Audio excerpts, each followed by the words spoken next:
Okay, this is Mr. Hanson. I wanted to look at inverse functions with you today. This is in preparation for inverse trigonometric functions. So let's start with a linear function. I think that's maybe the best way to start on this.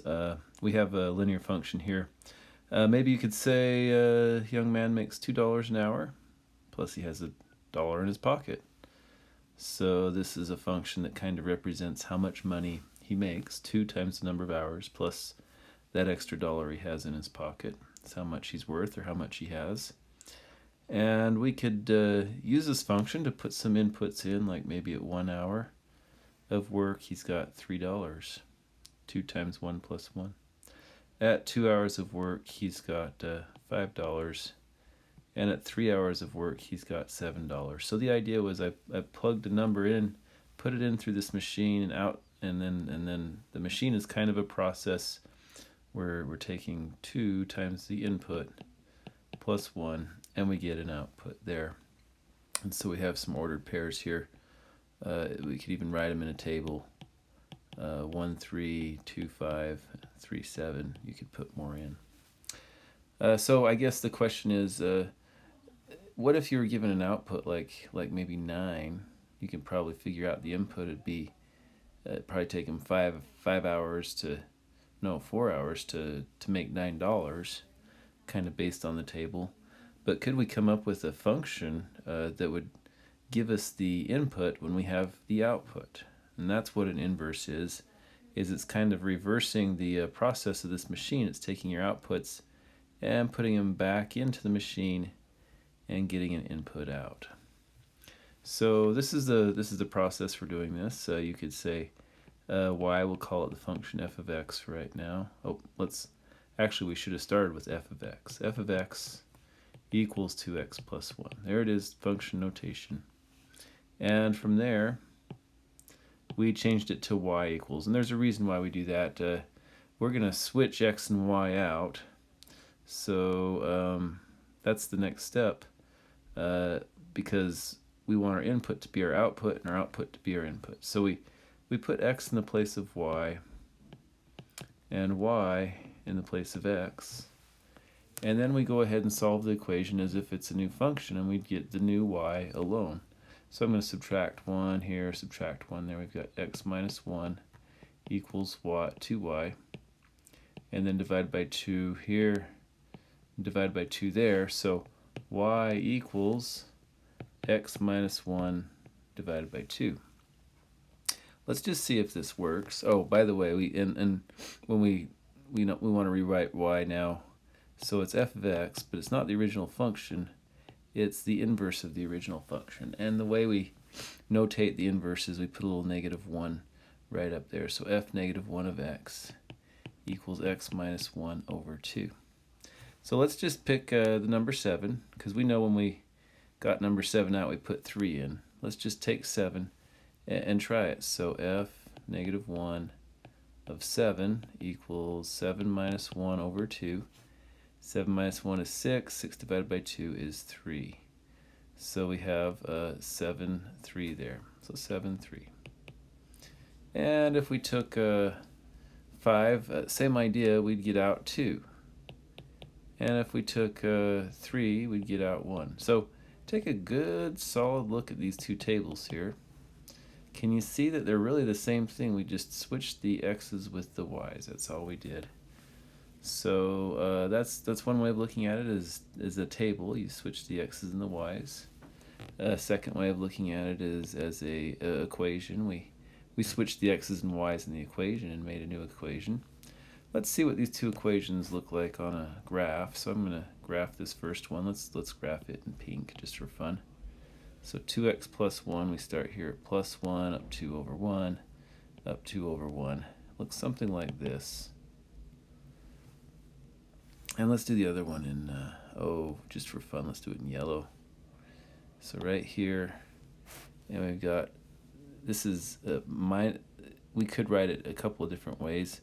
We could say 1/2 x minus 1/2. Let's just do that. So we start at minus 1/2, and then we go up 1 over 2, up 1 over 2, kind of like that. And it goes, something like oops, something like this here. Okay, now there's something to be said for the relationship between the pink line and the yellow line. It's not readily apparent, but if I were to draw a black line right here, a diagonal between the two coordinate, or between the two number lines there, the x and the y axis, if I were to draw that, can you see it acts as a line of reflection?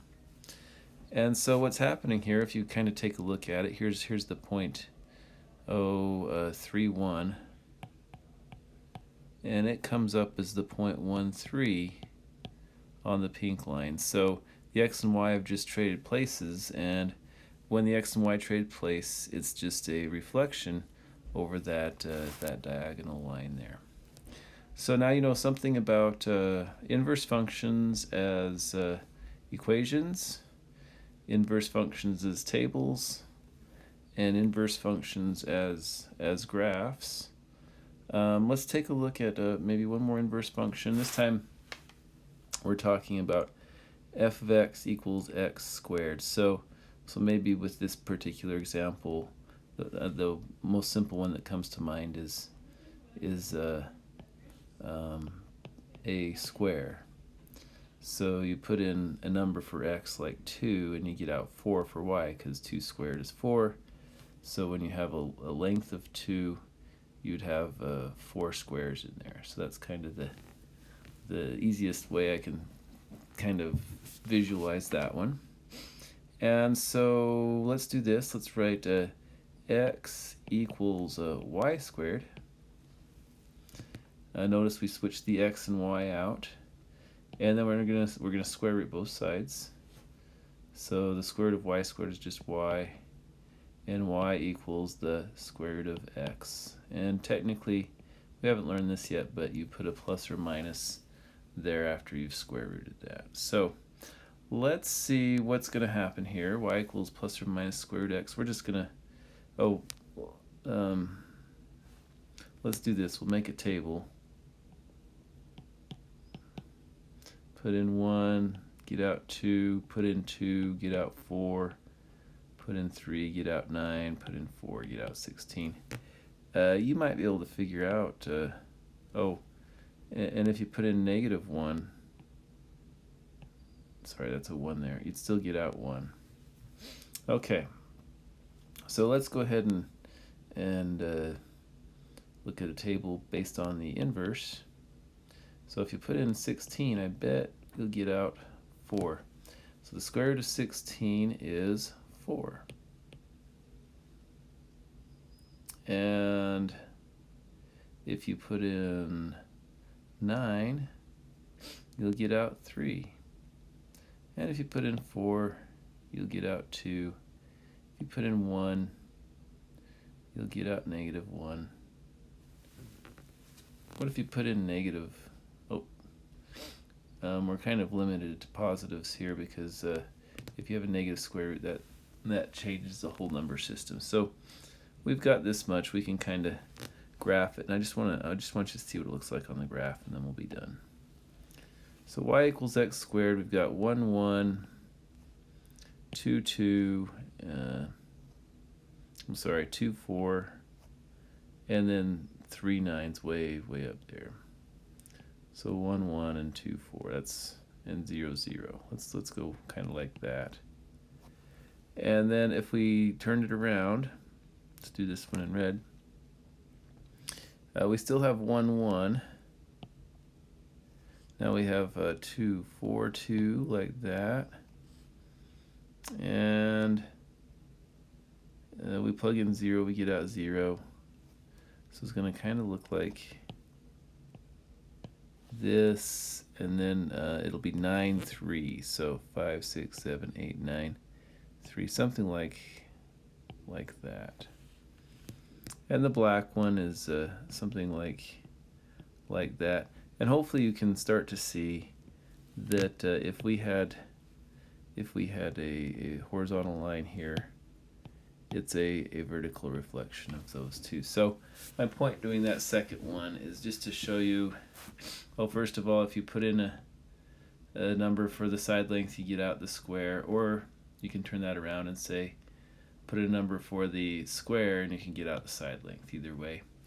And then I just wanted to show you using a different function besides the linear function, that inverse equations, their graphs are going to be a reflection across that diagonal line there. Okay, anyway, I hope this helps you. Hope it gets you ready for inverse trigonometric functions. That's what we'll be talking about next. Thanks.